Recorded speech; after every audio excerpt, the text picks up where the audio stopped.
Good morning. Welcome to this episode of On the Water Weekly Whiskey Breakfast.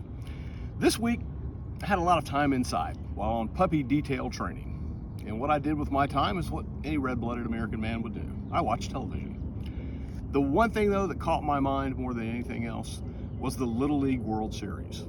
I watched virtually every game and couldn't help but reflect on how important baseball is to young people and in molding their minds.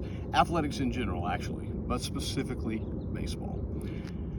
As I watched these young men deal, and Stella, let's not forget Stella, deal with their successes and failures, you can't help but think how baseball itself molds people into great human beings.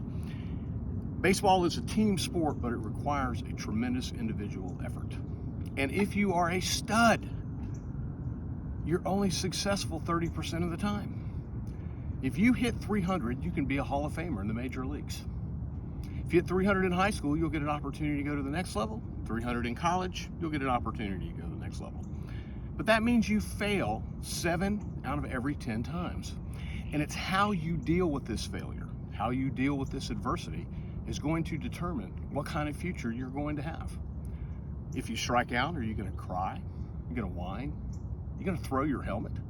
Or are you going to suck it up, go back in the dugout, support your teammates, and learn and be more successful the next time? And when you learn to deal with that adversity and those failures, you will leave your mark on people in a positive fashion. And speaking of marks, today's whiskey is Maker's Mark. Maker's Mark obviously is a great bourbon. It's a go-to bourbon.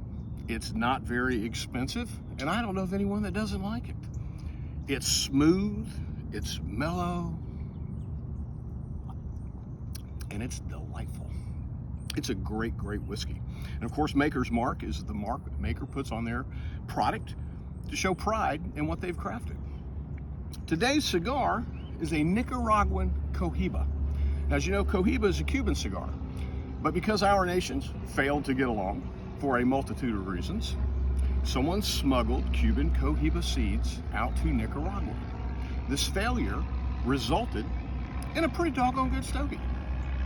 It's not bad at all, even though it's not an original Cuban. Well, that just about wraps this week up, but I want to make sure you understand the great lesson from baseball. I apologize for putting this earworm in your head, but as the great band Chumbawamba once said, I get knocked down, but I get up again. Everybody have a great week.